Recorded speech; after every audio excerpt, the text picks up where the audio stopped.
Welcome to the Yoga Therapy Hour podcast with Amy Wheeler.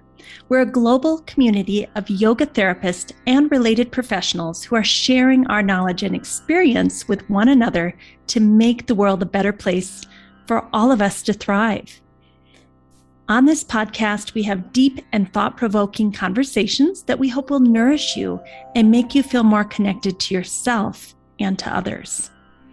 Feel free to continue these conversations on our private Facebook group called Yoga Therapy Hour Podcast with Amy Wheeler, and listen at the end of the podcast each week as we'll be giving away a special gift. Remember, we have a mobile app coming out May 2nd, 2022 that tracks mental health and so much more using the foundations of yoga and Ayurveda. Hello, Amy Wheeler here, and I have the good pleasure of speaking with Rachel Krentzman today. And I've always found Rachel to be very calm, very measured, very thoughtful, very sensitive, very honest and authentic. I admire her so much. And she's courageous. I mean, if you look at what Rachel has done in her life, it's actually quite spectacular from an interpersonal kind of transformation and growth perspective.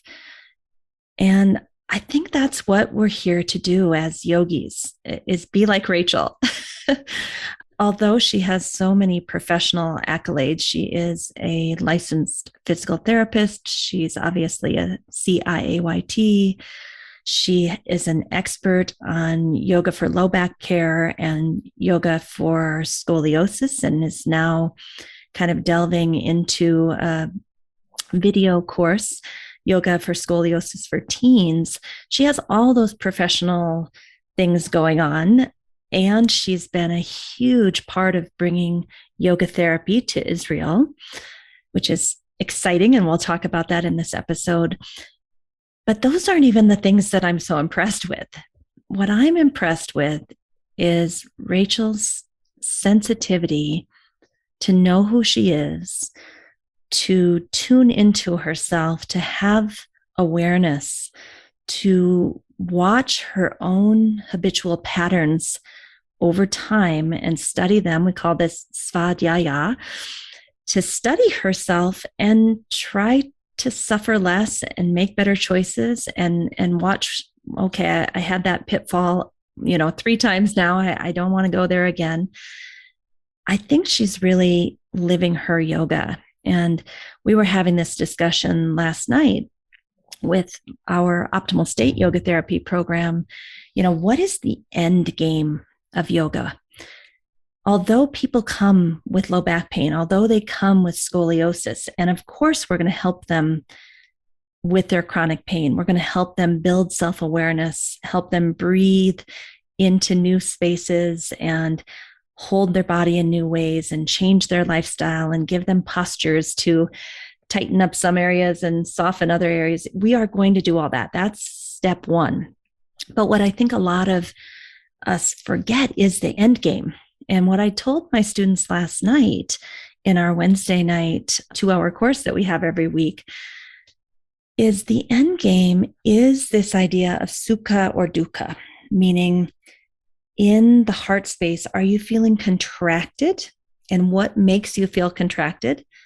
Or are you feeling expansive and spacious and light? And what are the things in life that make you feel that way? And can you start to tune into, these people, places, and things are making me have dukkha, contraction of the heart.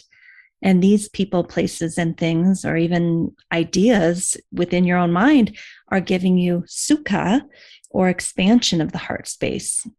And can we start to live our life from that perspective instead of looking outside to wonder, will this person give me attention? Will this other person approve of me?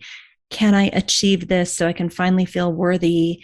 Everything tends to be feedback from the outside, can we stop using that feedback loop and start getting into the feedback loop of what's happening inside of me right now? What are the internal sensations that I'm feeling? And how can I use that as feedback? And I don't just mean feelings and emotions, because I think that can take us all over the map. Even if we have fear, attachment, aversion, misperception, ego identification, like our feelings can be a little bit fickle. I don't think we should run around, like nothing against Abraham Hicks, but that's kind of like tune into your feelings. I don't actually think that's what we're doing. What we're doing is tuning into the embodied sensations and using that as a guide, almost like a deep, deep inner embodied intuition to guide us through our lives. And as one of our students pointed out last night, he said, it doesn't mean it's going to be like this joyride, that once you learn to tune into yourself and feel the expansion or the contraction, that if you just go in the direction of the expansion, all the flowers and rainbows and unicorns are going to come out. That's actually not it. It actually might take you to a more difficult place as you pass through, because you have to face the suffering that maybe you or I has created or been part of in this life. And eventually it probably is going to feel a whole lot better, but sometimes it feels worse before it feels better. So again, that's a hard thing when you're tuning into your inner knowing and doing things from that place, and things actually get worse temporarily. You might feel like, oh my God, I should just give this up. I don't even know what I'm doing right now. When that's just something that may need to pass through so you can have clarity and get to the other side. And, this all boils down to Yoga Sutra of Patanjali. Yoga Sutra 215 says, the day you figure out that you're at your lowest point and you are really suffering is the best day of your life, because now you will take a new path forward. You will not just repeat all your old habits and patterns. And basically, Yoga Sutra 216 says, and every day you have a new opportunity to create a new path for yourself.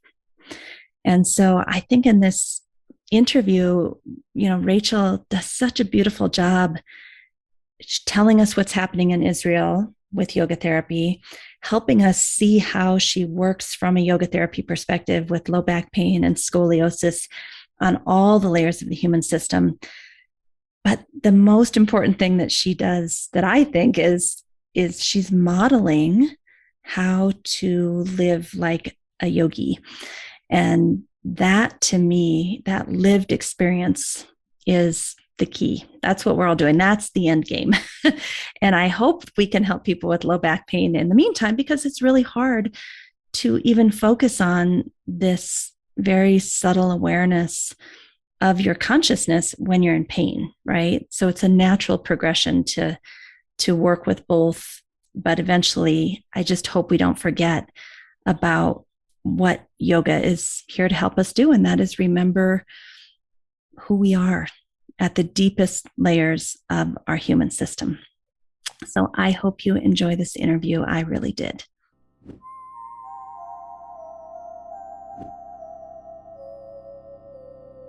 Welcome, Rachel from Israel. It is so wonderful to have you here. One of the things that people tell me they love about this podcast is hearing about what's going on all over the world. And I met you in San Diego. You very generously asked me many years ago, I don't know, it seems like a decade ago, to come and do some talks at UCSD, University of California, San Diego, because you were living there at the time. But then you moved to Israel all of a sudden, and you are a pioneer in the field of yoga therapy in Israel. And I want to hear all about it. So welcome, Rachel. Thank you for coming. So thank you. It was over a decade ago, actually, because I've been in Israel for 9 years this summer. I can't believe it. So I've been here almost a decade. And we definitely worked together at UCSD in the conference, Yoga and Medicine Conference, more than that. So it was over a decade. Yeah. Wow. We're becoming way back. Wise women.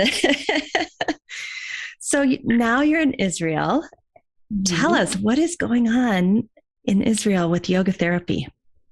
Um, a lot, actually. It's kind of an exciting time, but I have been here for 9 years. And when I came here, there wasn't a lot going on. The yoga community here is very vibrant. I should start with saying that the yoga is very strong in Israel. A lot of teachers here, because of the proximity, have been to India, have studied with master teachers. Yoga is very accepted kind of culturally. It fits in. And so yoga is very strong and very high level and high quality, I would say, in Israel. But yoga therapy was really at its infancy when I came, and there were not a lot of trainings, and there's no recognition or no knowledge really of, what's going on in the outside world when I came here. And so when I started bringing therapeutic yoga to Israel, there was a lot of need and a lot of enthusiasm. And there still is a lot of enthusiasm, but we hadn't quite broken into the healthcare system, or wasn't quite known in Israeli communities what yoga therapy can do or what it is. Now, in the time that I've been here since I came, I've actually started a yoga therapy school. We got it accredited through IAYT, through the International Association of Yoga Therapists. And a number of trainings have popped up and have started to kind of become more available in many different areas in yoga therapy. And not only that, because of this need, and almost organically, the Yoga Teachers Association has started a panel to start to accredit yoga therapists in Israel, or to start the discussion of what is yoga therapy, who is a yoga therapist. And I've sort of become this bridge between IAYT and what's happening in the United States, because I've been involved since 2007, with IAYT. And so I'm trying to sort of create this bridge between what's happening internationally and this newfound excitement about yoga therapy in Israel. And I'm just excited because we got into the hospitals, into one of the biggest hospitals in Israel. It's Tel HaShomer Sheba Medical Center. We have our students working there. We're forging relationships with hospitals all over the country in many different departments.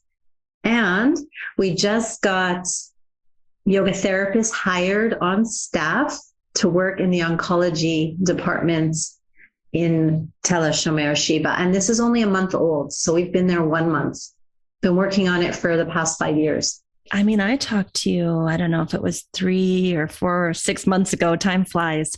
Maybe it was a year ago. And there was kind of like this struggle to help people understand, what is yoga therapy? How is it different from yoga? What should the training standards be?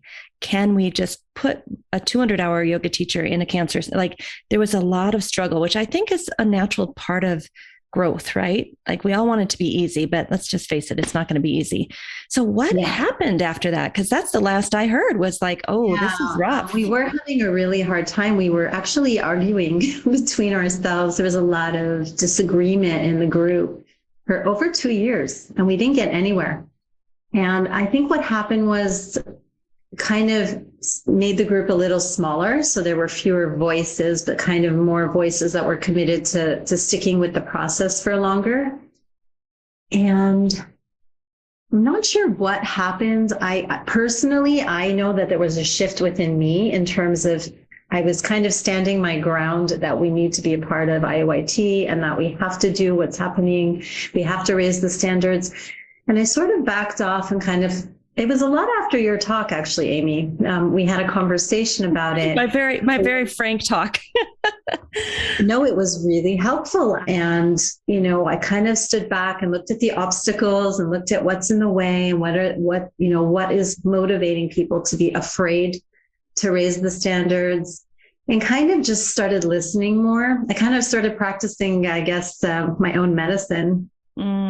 And softened a bit. And it wasn't only me. I think also we had a different staff on board, and somehow with fewer people, but some key players who already have yoga therapy programs, we were able to come to a decision that was mutually acceptable for everyone. And I saw the potential of, this compromise as a way to start to match what's happening in the world. it's kind of a miracle. It was a difficult road, but now we're on the way. We're agreeing at every meeting, we're moving forward and things are happening. That is so fantastic. I think I remember saying this because this is a principle of my life and what I believe, but what are the needs of the other person? And when you figure that out, and then of course you need to be in touch with your own needs, usually a creative solution can come. And we get so stuck on, I want it this way with my strategy instead of, okay, you've got these needs, I've got these needs. Let's try to figure out how everybody's needs can get met. And that's Marshall Rosenberg nonviolent communication technique. And he did a lot of work in Israel before he died. Do you know anything about nonviolent communication? And I do. I do. I took a course and I read the book, but I wouldn't know that it's happening in Israel. But the way people can, maybe, and that's the thing. It's person to person, right? Like that's how change happens. And I also really appreciated Barack Obama when he was trying to get the Affordable Care Act passed in the United States. He said, look, let's try to get 70%, which he did, and it got passed. And yeah, there's 30% that's crap. And that's okay. We can kind of chip away at that and work on that and improve it and raise the standards over time. And I think this is an important conversation to have because so many countries around the world are looking at IAYT thinking, wow, that's a huge jump from where we are. And I just want to say, you don't have to jump all in one leap. You can do what's good for your country. And then if it feels right over time, you can increase the hours and the curriculum and all of that. Yeah, I think that what ended up happening was that we just found a way to do it in stages so that there are modules and different levels that you can reach, and there's ways to put things together. Because the biggest concern was, how do people already have trainings here? How do we kind of, make the standards appropriate so that we don't push away what's already happening? We want to meet what's happening here and then grow from there. And I think once we all sort of became a little more open to the other person's side and saw that there's a good point to do this, but we need to respect what's happening in the field, we were able to come to some really good conclusions. And it's not really far off from IAYT standards in the end. It's just a different way to get there. Yeah. Thank you for sharing that. I'm so happy, and I still want to come to Israel someday. I don't know if I've ever told you this, but all of my best girlfriends throughout my whole life have been Jewish. So I just have this longing to come and commune there. So maybe one day I'll get to place. Yeah. All right. Well, thank you for that update, and we wish you well. We're here to support you. Yeah. If you need just a listening ear, if it gets tough again, as it probably will at some point. But I really also want to talk about your groundbreaking work. You wrote a beautiful book called Yoga for Happy Back and a video. Then you followed it up with Scoliosis Yoga Therapy, The Art of Letting Go. And I read both of those books. And what I loved about them was there was content for the person with back pain and for people with scoliosis, right? But somehow you beautifully wove in the Panchamaya model, the 5-layer approach of your own life and your personal experience through the books. And what was remarkable about that to me is that, number one, it just made both books very rich. But I was reading through the books, like skipping over the back parts and being like, what's Rachel's story? What's her next move in this book, right? And so there was this two-layer thing going on where there was a professional development part of me that's like, oh, that's really cool. Look what she did with that asana. And then there was this story. And to me, it showed how experiential yoga is. And it's not a protocol. We have to look at the person and what they're experiencing. And so could you talk a little bit about either low back, scoliosis, those books, and how you see people's physical pain manifesting as a result of what's going on in their human system? Well, the two books, the first book, Yoga for a Happy Back, is really a bigger book that's geared towards teachers and practitioners. And that's where I talk a little bit more about my personal story, because I had back pain and scoliosis as well. But through my journey, and especially I'm a physical therapist, and I've been treating clients with back pain for 25 years. And at the beginning of my career, before I found yoga, I found that most of our techniques were helpful to a certain extent, but there wasn't really one way to treat back pain. And some of the, techniques that we were taught to use most often weren't that helpful. And when I found yoga for myself, really, I went through it myself, I found that it was much more holistic, and there was a much bigger picture that they took into consideration. And that when I started using that model, it started to work. And even the exercises that I was using in physical therapy started to work, even though they didn't work as well before I had the yoga lens to look through. Can you give us an example of that? Because I think, let's say there's a PT watching this or listening to this. It's going to be on YouTube if you want to see the video, but it's on audio on the podcast. But like when somebody hears that, like how do you do the same, let's say clamshells for, sacroiliac problem? How do they work with yoga therapy, but somehow with PT, at least in your experience for you, that same exercise didn't exactly work? How is that possible? I can give it one actually really, really good example, and it would apply to clamshells or anything else. But one of the most popular forms of exercise is the Mackenzie approach, which is essentially cobra pose of Bhujangasana. So a lot of my clients will come to me saying they went to PT, they were given these cobra poses to do, which are supposed to help disc problems. And I also used them in my physical therapy practice, and I didn't find it very helpful. I found that people didn't really improve with it.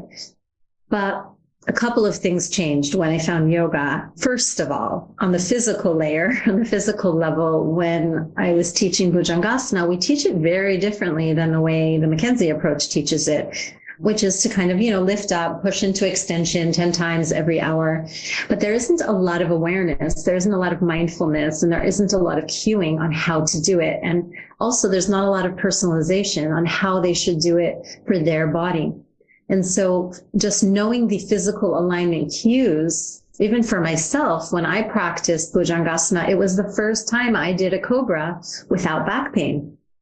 It was only through yoga. I always felt it in my low back because I was hypermobile in my low back, and that's where I was taking all the pressure. With the yoga cues and the awareness and the breathing and all the subtle cues of how to move the spine into the body and how to open the chest and how to work with the shoulders and the arms and the feet to ground.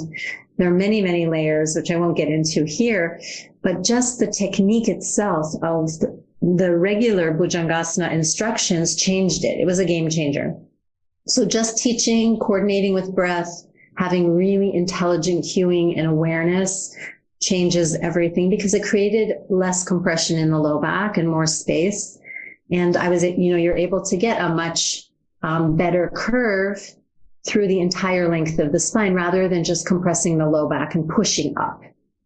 So the awareness on the physical level was, number one, just extremely different.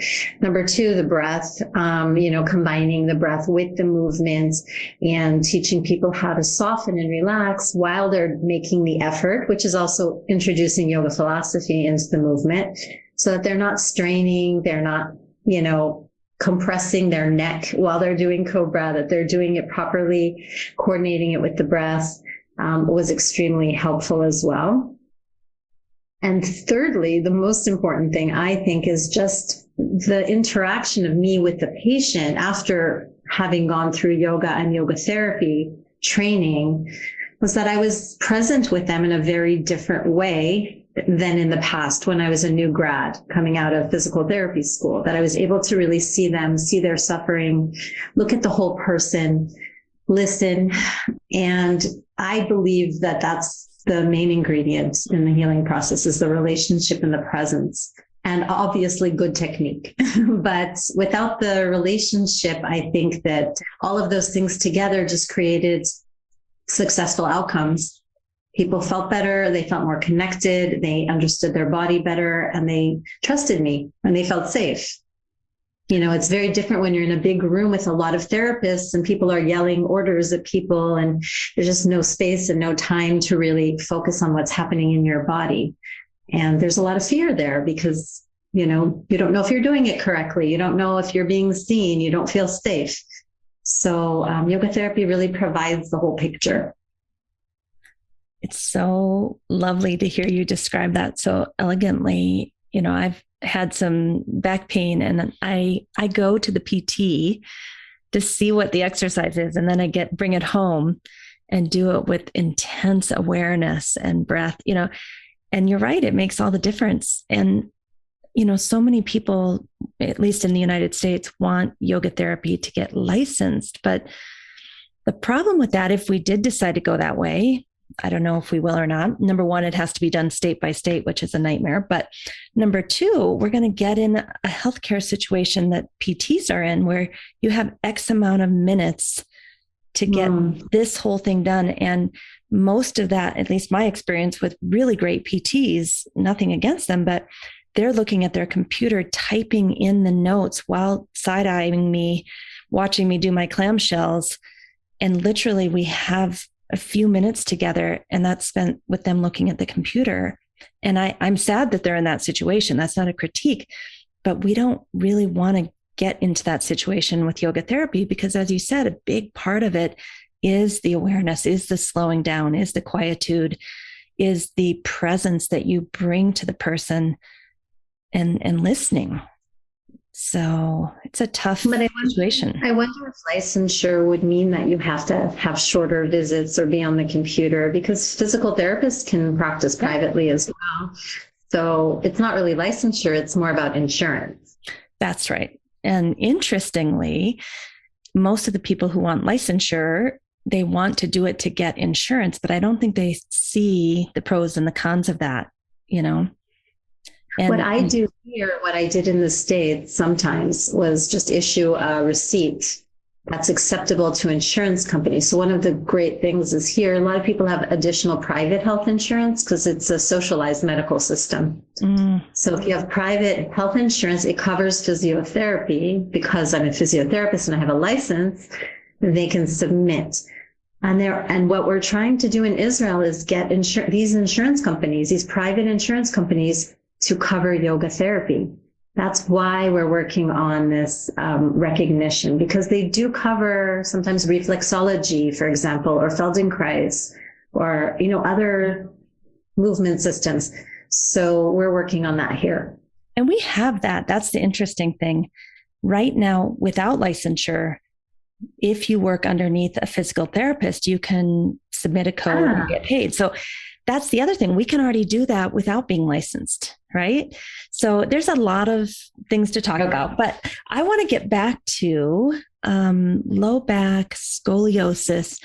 Tell us more about the heart of your work, especially with scoliosis. You have this new program out that is specifically for teens, and it's a video series. Tell us a little bit about that.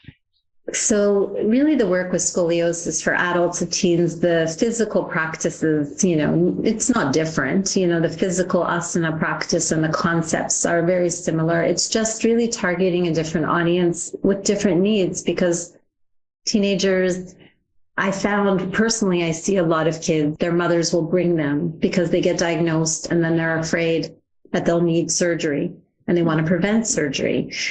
And I work with both adults and teenagers, but I find that teenagers, because they're at that age, they really have a different relationship with their body. They haven't really gotten to know their body. There's a little different level of connection.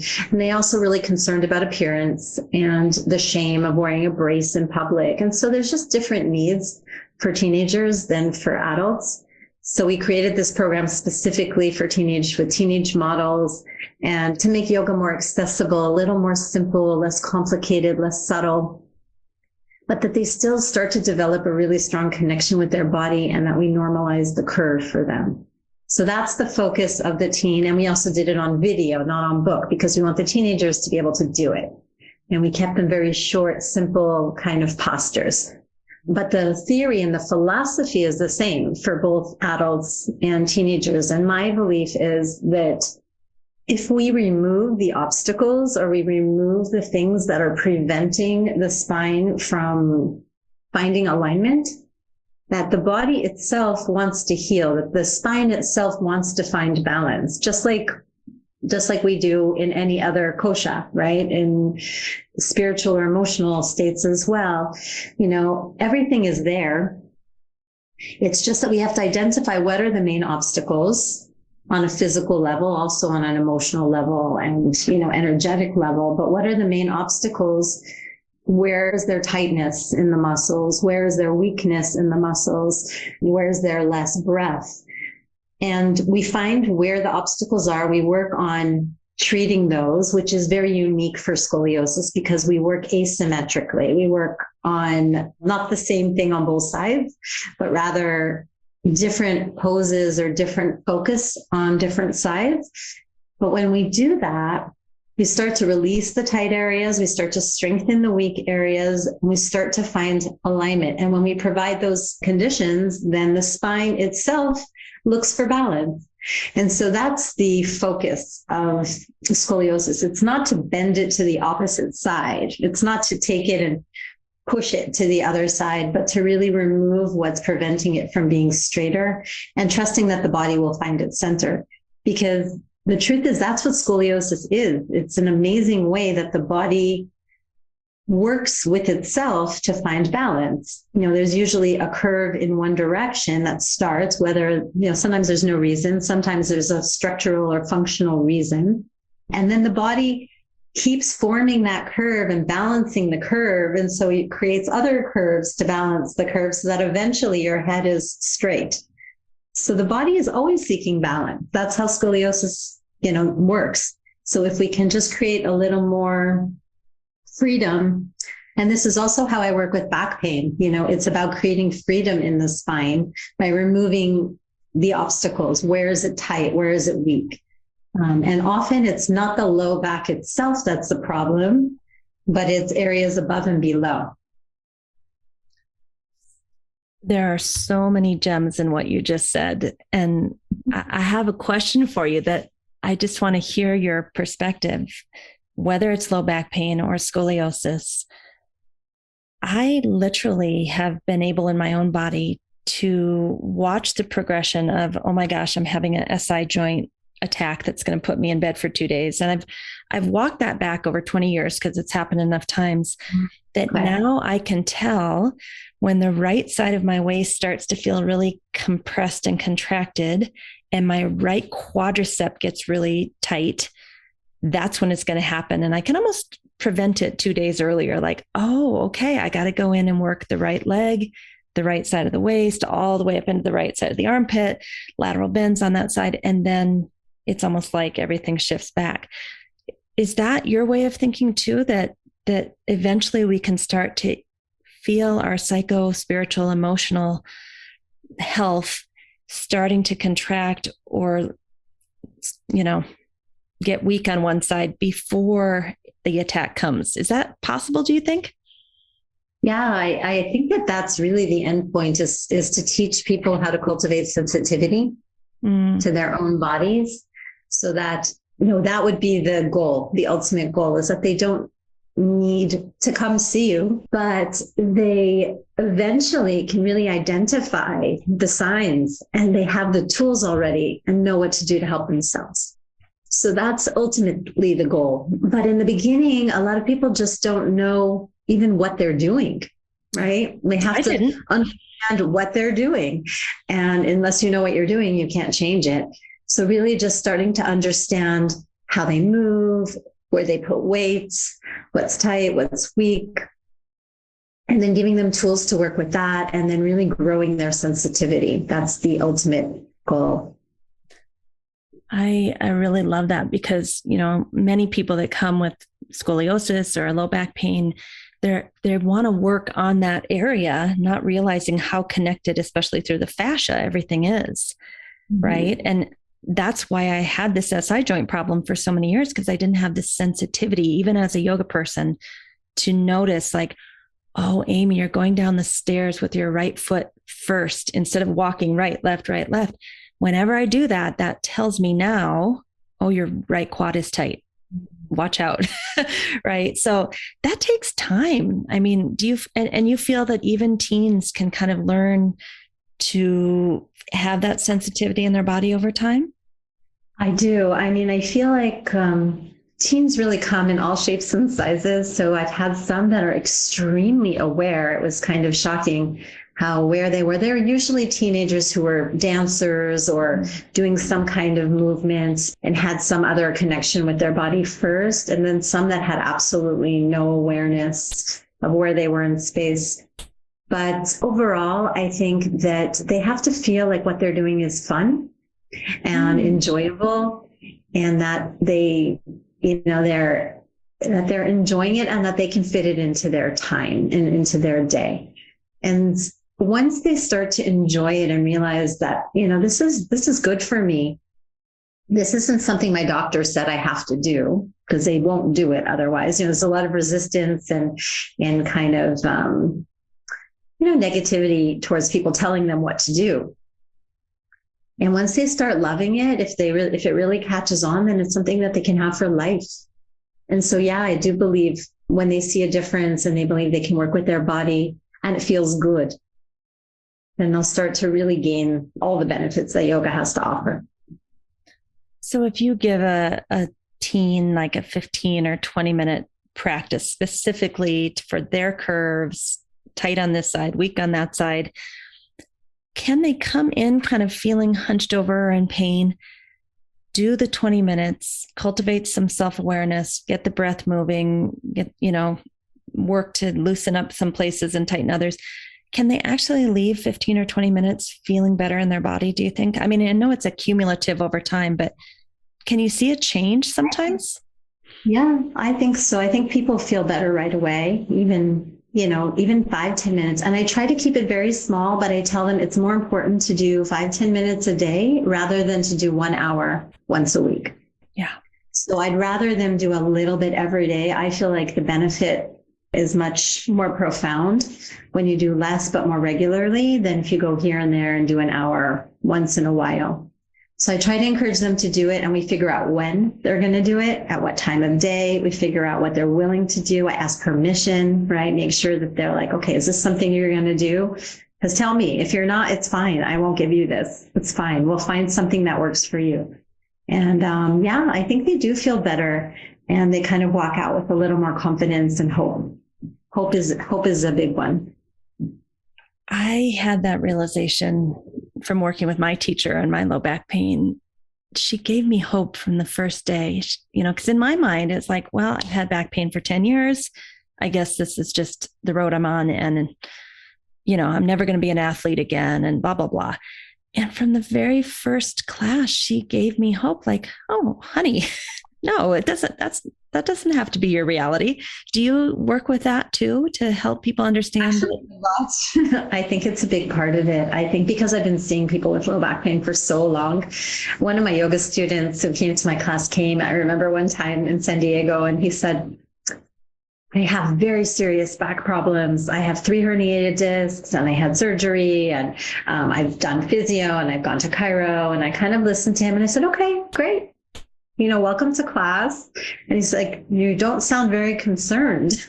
He seemed concerned that I wasn't concerned. And I said, I've been through that too, and it helped me, and I'm confident that we'll find a way. And just the fact that I have been through it and I have that trust in the process and in yoga, it was just surprising to him that I wasn't scared, that I, gave him hope right away from the beginning. But a lot of times, normalizing the fact that people come with a lot of fear, and the fear makes the back pain worse, right? And tightens the muscles. So, a herniated disc sounds really bad, but so many people have it. And so many people have herniated discs and they don't even know it, and they have no pain. So when I tell them this, and I go over the research, I do a lot of psychoeducation with people as well, to say, hey, if I took an MRI of everyone, that walked by today, half of them will have a disc and they don't know it. So let's work with what we have here, and And I know that I've seen people with severe back problems who've healed themselves. And even if they don't heal themselves 100%, they've managed to do things they love still. And I always try to get people back to what they want to do to enjoy life again. And so I always have hope. And I think that that's the key. When they see the positivity, it takes away the fear and the trust. And they have to trust in the process. And I do tell them it's not a quick fix. It's not a one-time, I give you this magic exercise and it's going to get better. But it's a process of learning what you're doing, becoming more aware, and then we'll figure out the right program for you. And then I bring in all the yoga therapy and, tailor the program, not just with the physical postures, but with the instructions in a way that helps them in their condition. The lovely thing that I just heard is you also tie it back to meaning and purpose for them in terms of what do they want to get back to. Like, I wanted to get back to running. I was a runner my whole life. This back pain stopped it. And I really love the endorphins I get from running. I love to sweat. And so, when you tie it to something like that, not with a promise, but like, look, anything is possible. It kind of just opens new doorways in one's mind, I think. Yeah. And it makes people motivated. Yeah. Makes them motivated to practice, because the key is practicing. And what do you do? Like, I have clients that they'll do the practice, but then they'll go move armoires and sofa beds. And what do you do when people have choices like that you're just like, please stop doing that? Do you have clients like that do their practice, but the rest of their lifestyle is kind of a disaster? I don't know. I try to include that kind of education in terms of what they should and shouldn't do. I feel like the hardest people to work with are often the athletes and the people who are in a rush to get back to where they were. So they'll kind of push it. So those are the hardest, because I really want them to get back to their activity, but they may not be ready. And they often kind of bypass some steps and they're trying to get there too fast. And they're not really, they see this goal and they're not really looking at it. So sometimes we'll have a discussion about, the need to slow down and what does that bring up, right? The need to, why is it so hard for them not to, run 20 miles? What does that bring up for them? Right. And what if I told them that I believe they'll get back to it, but it will take these steps? And how does that sound? And, what's coming up with the impatience? Because, there is a timeline. The body does need to heal. You can't rush it. You do have to respect it. And sometimes we also look for the meaning in the injury, which, it's not to say that bad things happen and it's a good thing, but sometimes, things happen for a reason. And for myself, I had that experience that my back injury really forced me to slow down and to take a look at why I was practicing the way I was, what was the motivation. And it really took me on another path, and it really helped me find my, my dharma. And so, although we don't like it, although we don't like being knocked down and having to stop what we've been doing our whole life, it might be an opportunity. So sometimes, depending on the client, I'll have a discussion with them about that if they're open to it.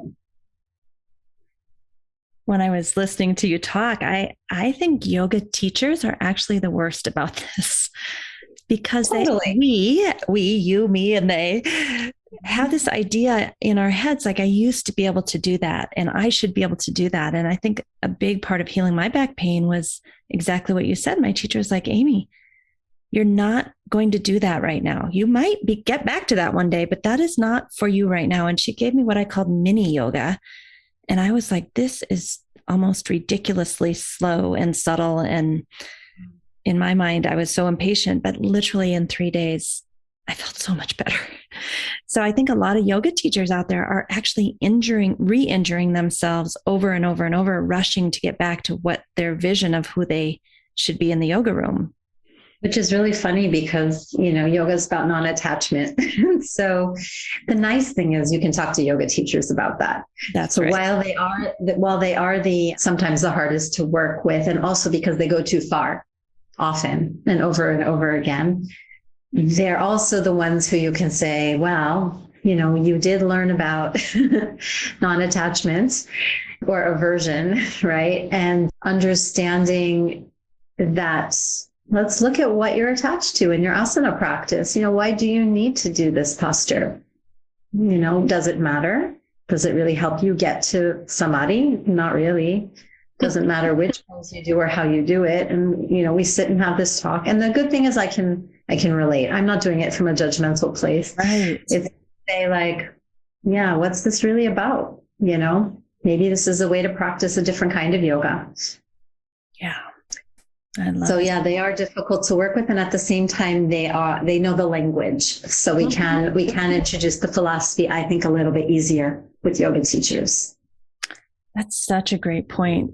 I think that's one of the things that makes yoga therapy a little different, is bringing in the philosophy. And maybe with a common person, we might maybe not use the Sanskrit. We might keep it a little lighter. And then with a yoga teacher, we could go a little deeper. But I think that lens through which we view the world because of the philosophy, that's a big part of what makes yoga therapy unique. And that's why, if we have a physical therapist or a psychologist or someone that uses a few yoga tools, put some breathing here or there, it's different because our lens is the philosophical lens of yoga. And that is something that unless you go through a yoga therapy training, you're probably not going to have that lens. Yeah, I think a lot of it is, it's what you bring as part of your practice and your experience into the relationship or into the therapeutic alliance. And so the deeper your practice, the deeper your experience, the deeper you just hold it. You don't have to say it sometimes. It's just being it sometimes helps, or often helps.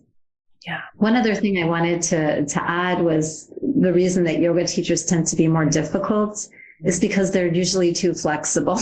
And this is something I educate people on a lot, that people who are more flexible or hypermobile are the hardest to treat. The people who come who are just tight and, inflexible are the easiest to solve. The back pain is easiest to solve. The people who are too mobile and too flexible are harder to work with. It takes a lot more work and a lot more awareness. And would you, there's a lot of yoga teachers that are just super flexy in every joint, and you can see the hypermobility. But do you also see people that are like hypermobile in their SI joint, but not, like maybe their hamstrings or their quads are still tight? Because I think that's a different way of thinking too, that even if you appear stiff, you might have some places in your body that are hyperflexible.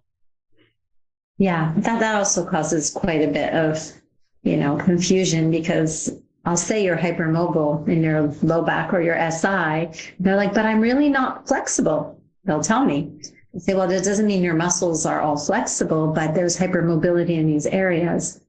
So we have to identify those areas and make sure that the practice works on stabilizing those areas, and at the same time creates flexibility in the areas that are tight. And usually one area above or below is going to be tight or immobile, because there's a reason one area is hyperflexible, because it's compensating. Right. So that's what we want to identify. And it's a lot about it's not, when we do yoga for back pain or yoga therapy for back pain, we're not looking to just take the pain out of the back. We're looking at what's the source, where is it coming from? And then treating the source so it doesn't keep coming back. And when you say source, that could be sitting at your desk too long, or, is that what you mean by source? That can be one of the causes, but I'm thinking more along the lines of, usually the low back is the area that takes all the pressure. It's just where all the pressure falls. So if we identify the source, like maybe tightness in the upper back, or, weakness in the legs, or inflexibility in the hips, like, why is all the pressure always going to the low back? And it can be from sitting all day, but the sitting all day would create the tightness in the upper back and shoulders, or the tense muscles in the neck, or the extra pressure on the sacrum. So we look for not what's wrong with the back, but what's wrong in the whole picture, so that if we free that up, then there won't be as much pressure on the low back.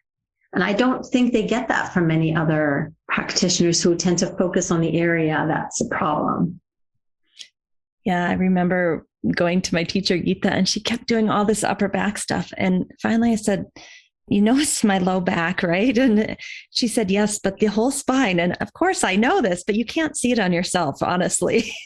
She said, I have to loosen up all the segments of the spine to have the spine not putting that pressure on the low back. So I actually did all this upper back and neck stuff to correct my low back. It's so fascinating. And I think you're right. I don't know if any other modality, I mean, I guess there probably are some that are doing that, but it's kind of unique to yoga therapy. Yeah, that's what attracted me. Once I started practicing yoga, just regular yoga for myself, I had less pain from scoliosis. And it wasn't from doing anything for the scoliosis. It was just working on the whole body. And I said, we can accomplish a lot more with one posture than you can with targeted, very specific exercises. Because it's all connected. All connected. So, Rachel, I want to talk a little bit as we finish up here. You have had some really challenging times in your life. I've known you a long time, and you've always been so generous with your authenticity. And just even in your book, Yoga for Happy Back, like I was almost a little taken back about how generous you were with your story and all that's gone on in your life and how you've worked to heal from that. Because it's shocking to have somebody be an open book and just say, this is me, which I think is the ultimate goal of yoga, right? You're living your yoga by showing up in the way that you show up. So I know you've had some really difficult times, and you have been working on a memoir, and you're on your 9th draft, I understand. Tell us about this memoir, because this might be the most yogic book that you are writing, because yoga, although it's for backs and necks and hips, I mean, what's the real purpose of yoga, right? And I feel like this memoir might actually tell us more about the meaning of yoga and how you've applied it in your life on all the layers of your system. And I can't wait to read it. So tell us, what's the name of it? When is it coming out? And how is the process? So in the Yoga for a Happy Back book, the introduction is a big, chunk of how I got into yoga, and, a little bit of personal story about my life up until a certain point. The memoir is really a personal story, and there is yoga in it, and finding a teacher and finding, how yoga helped me is in it, but it's not the primary focus. The focus is really about a path towards transformation and a very personal story. And the truth is, I'm terrified. I'm terrified to put it out there and have people read it. And at the same time, I know that I am not my story, that is just my story. That's what we know from practicing yoga, that's not who we are. It's sort of what happened. But I always just felt compelled to write the book, but I was afraid. And I think after I wrote the 2 books on yoga for back pain and inserted some of my story into it, I finally decided, okay, now I'm going to write the book I really want to write. And I wrote it for 5 years regularly. And it's about now the 6th year. I took a year off after I finished, and kind of just to process things. This was hard to look at over and over again. It was a very difficult process, and I'm still working on it. But I keep learning more and more, and I do feel like writing this book and the message of this book is really true yoga. It's really, the truth about figuring out where do our limited beliefs come from, or how we see the world through these specific lenses, and we don't even know that we're wearing these glasses and seeing things through these lenses. And what happens when things fall apart, when your construct of your life falls apart and everything you believed in falls apart. And then what do you do? And And then how it's really a process, how removing these layers or these lenses, right, that we see life through is not just you take, oh, I see everything clearly now. No, you start to peel away layers and you see things differently, but then you start to notice other issues and other ways of behavior or strategies that you use to cope with things. And ultimately, it's really a lack of feeling loved. That's what we're all searching for, is this love. And I think what yoga is trying to do is help us realize that we are this love and that is there already. And so I explore a lot of seeking or searching outside myself for love or acceptance through relationships, through achievements, through yoga, and how I identified patterns and strategies that helped me survive up until this point and were helpful in a certain way, but also are preventing my growth.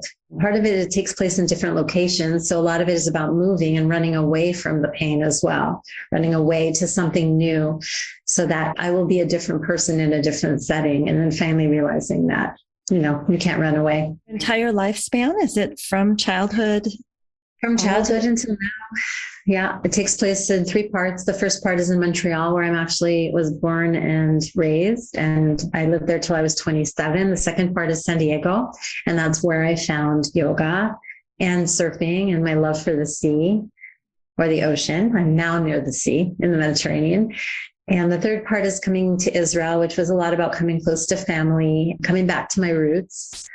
And at the same time, realizing that, it wasn't all it's cracked up to be, that the things I was looking for aren't necessarily here.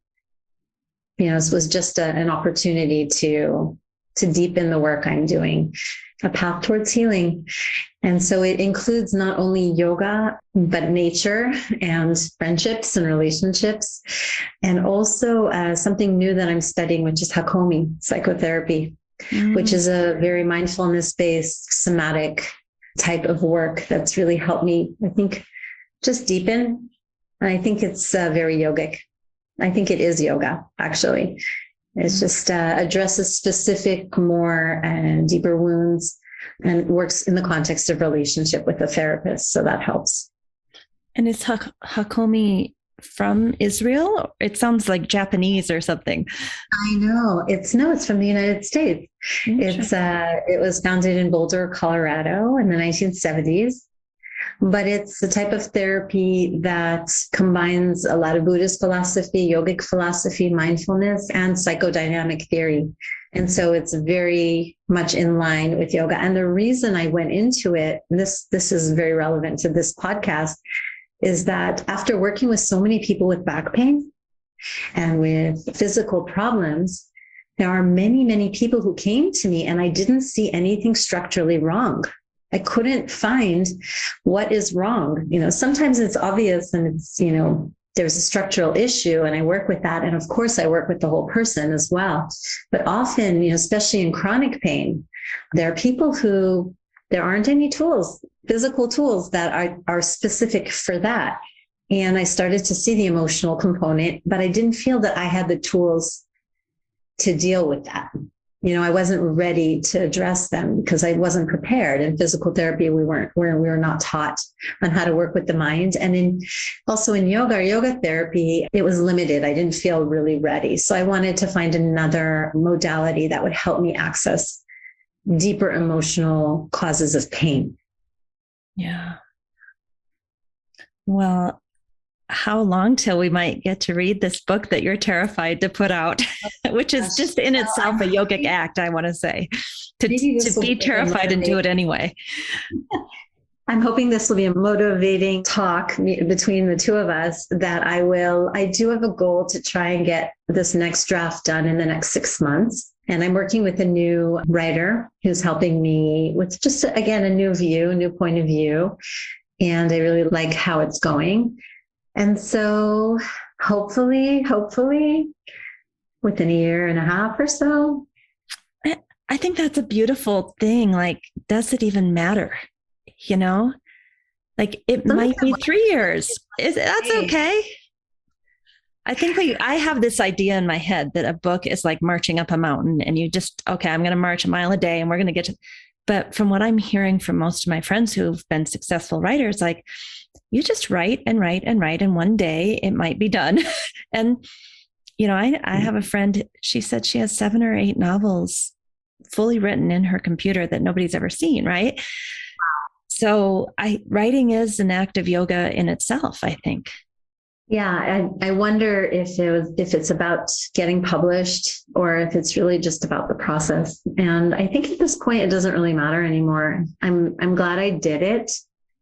It's the most humbling experience I've ever been through. And like I told you, Amy, I think writing books on yoga or on topics surrounding yoga is easier than writing really about yourself. So memoir, I think, is the hardest thing to write, and we'll see where it goes. I do think there's a message in there, and that's what I'm really working on, is trying to really hone down what the message is, get very specific about what I want people to take away, and hopefully it will provide, some help and courage for others who are going through difficult times. We're all from very different cultures and have different things that happen, but I think there's a universal message. Yeah.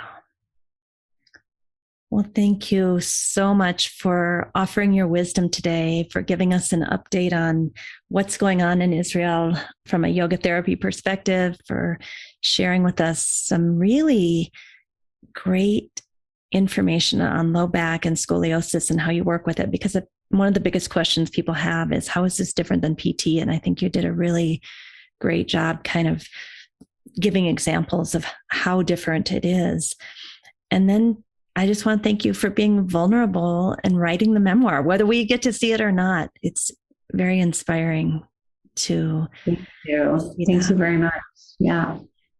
Thank you, Rachel, for being such a trailblazer in Israel and really working selflessly to bring yoga therapy to Israel, and for taking those small kramas or those small steps, for having the humility to step back and listen to the needs of other people, for being patient. I think this is something, people all over the world are coming together to bring yoga therapy forward. And we don't all have to do it in the exact same way. As much as I love C-IAYT, and of course I was the past president of C-IAYT, I don't believe that everyone has to do it the way that C-IAYT did it. If there's something that works in another country, or if there's kind of a step, a progression towards that, I think that's what we need to do. We don't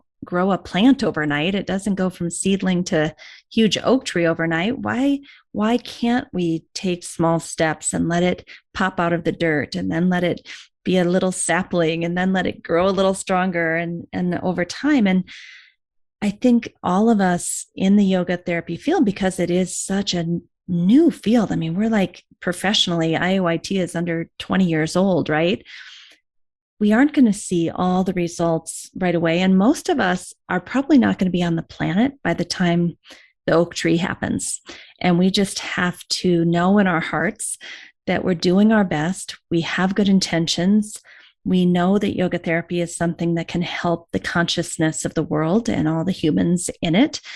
And we're putting in our 2 cents. There's a great quote, I think it's from Tagore, that basically says, the seeds that you plant today in 40 years or more may sprout, and you do it because it's right action, right? It's very similar to the message of the Bhagavad Gita, that we don't even have to know what's going to happen as a result of the seeds.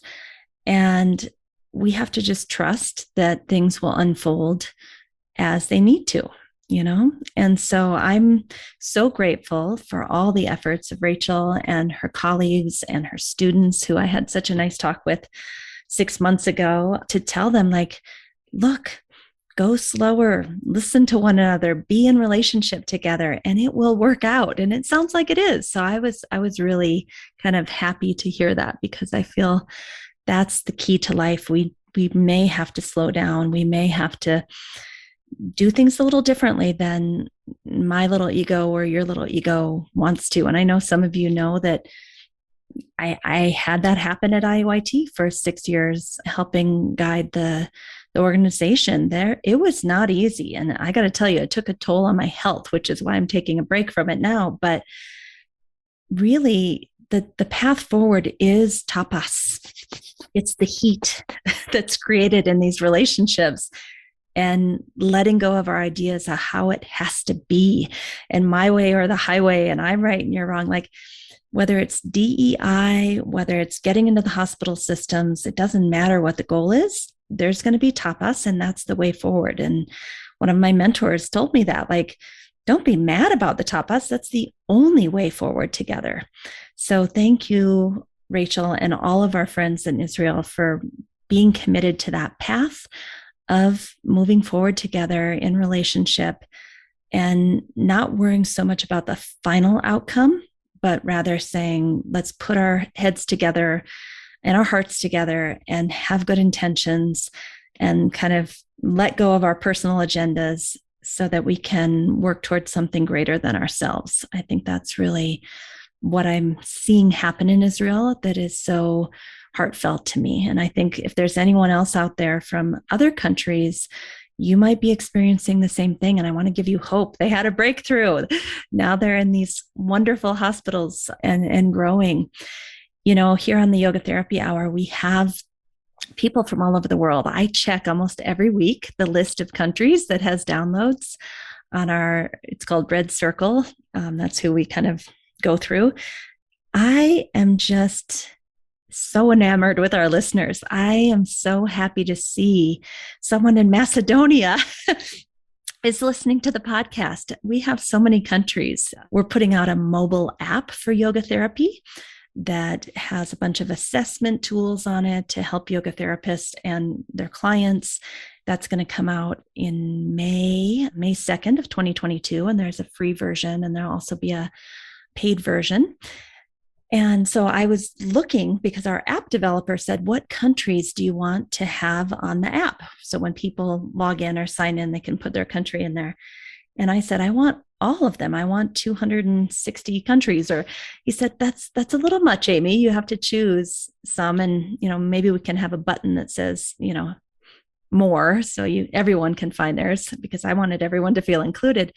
But I basically went to the podcast and gave him a list of all the countries of anyone who's ever downloaded this podcast. And we came up with, 40, 45 countries, something like that.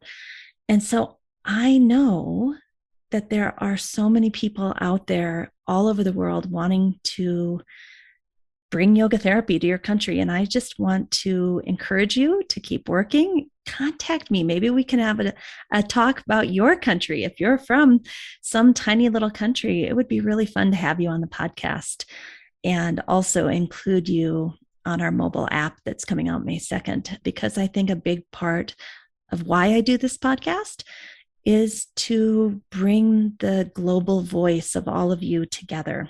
I'm here at your service to bring so many voices together. I mean, just on our podcast team alone, we have Krishna from Canada. We have Peter Morley, also known as Shanti Bhavana from Australia. We have Adam from the Philippines. We have Modupe from Nigeria. I mean, we're a global community to even bring this podcast to you. Our app is being developed in India by a wonderful man named Abhilash. And so the whole point of us coming together like this is to bring the voices of people from all over the world. And so I invite you to contact me if you would like to be on the show and you're from one of those little countries that maybe we haven't heard of, and I'd love to chat with you. All right, have a great day. Hey, did you know that each week on the podcast, we give you a free infographic that you can use with your clients, your students, or for your own personal studies? So check out the show notes. There's a link on where you can sign up. And not only will we send you the infographic from this week, but if there's a topic that's similar in the future, we'll also put you on that list. And we'll never sell your data or send you things that you haven't asked for.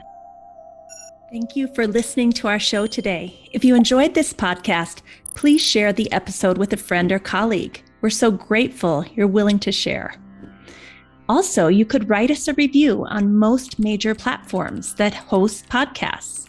Give us 5 stars if you appreciate the show and tell us what you love so that we can do more of that. Finally, we support several nonprofit organizations through this podcast. See the show notes to understand how you can help. If you'd like to be a guest or a sponsor for this program, contact us at the email welcome@theoptimalstate.com. welcome@theoptimalstate.com. And finally, a special thank you to our team here at Optimal State. We are truly a global family. George Mantuan, one of our executive producers. Adam Satchel, senior media producer and sound engineer from the Philippines. Krishna Panchal, a producer from Canada. Modupe Abdullahi, who does the show notes and is an editor for us from Nigeria. And Peter Morley, who wrote and produced the music for this show, who lives in Australia. Find more about Peter's work at www.zenmusic.biz. Thank you for listening. We'll see you next time.